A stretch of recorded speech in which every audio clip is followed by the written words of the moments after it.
Hello, this is Miss Schrader. Today we are going to be talking about the Shang Dynasty in China.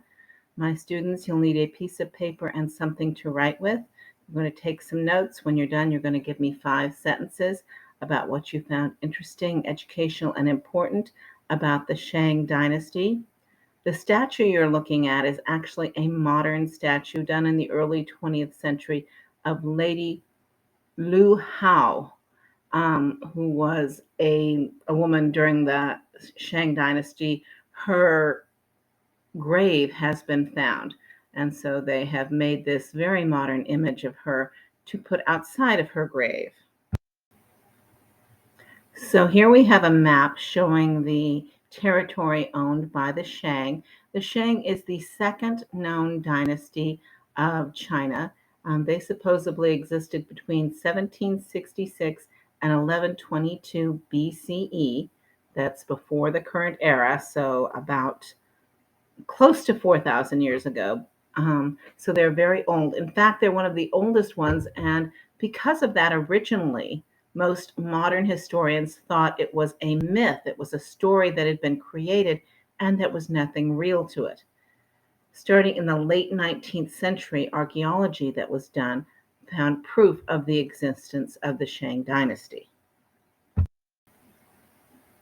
Now, according to the story, Jan Di, the second wife of Emperor Ku, swallowed an egg dropped by a black bird and gave birth miraculously to Ji or Qi, and Ji helped Yu the Great control the Great Flood, and that's how the Shang came into being. And this is a picture of Yu the Great, and this was done a couple of 100 years later.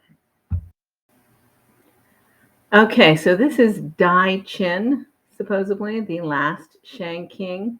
According to the stories, he committed suicide after his army was defeated by Wu of Chou, and the Chou dynasty came into power.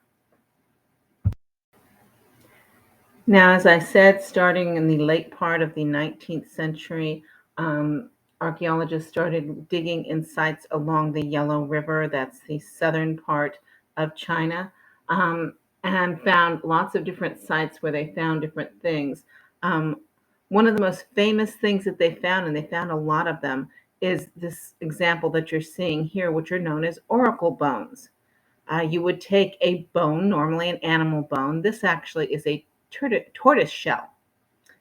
And you would take it to an oracle, somebody to tell you the future.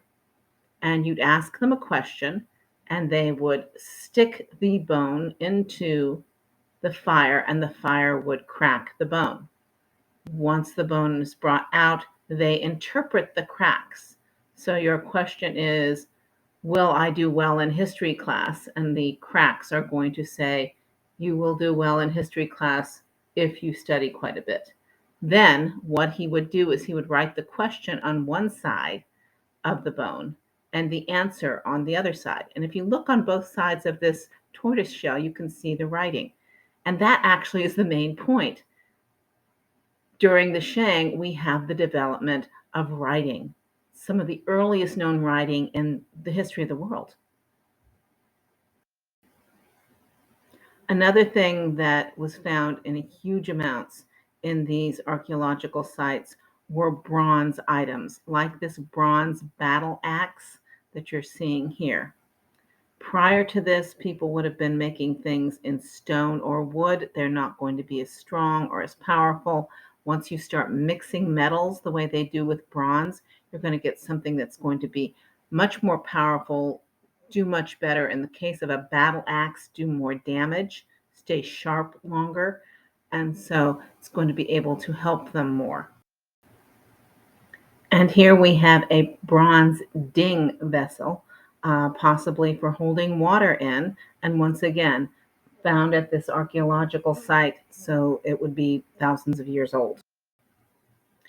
The Shang were ancestor worshippers, and they had shamans, leaders, religious leaders who would put on masks like the bronze mask you're looking at for the purpose of enticing the ancestors to help people. This is the burial pit of the Lady Fu Hao, whose statue we saw at the beginning of this. Um, it is at the capital city of Yin, which is today Yang. And you can see by all the stuff that's in there, all of that is bronze. So they had a huge number of bronze items. Ironically enough, they seem to know a great deal about the contents of her tomb. Don't seem to know a whole lot about her other than she was the wife of General Fu Hao. And she was one of many wives for him. This was discovered around 1976. They actually can even tell you exactly what was in there. They're mentioning 755 jade objects, 564 bones, that's bone objects, including hairpins, 468 bronze objects, 63 stone objects. So they actually have a list here of all the things in her tomb. And her tomb is now on display in Yang. I kind of like this piece. This is a jade phoenix pendant from around 1200 BCE, also found in her tomb. So the Shang Dynasty was the second known dynasty of China. They're famous for the fact that they have some of the earliest writing in the world, for their amazing bronze work, as well as for their religion which praised their ancestors. My students, you are giving me 5 complete sentences about what you found interesting, educational, and important, and I hope you enjoyed this. Thank you. Bye.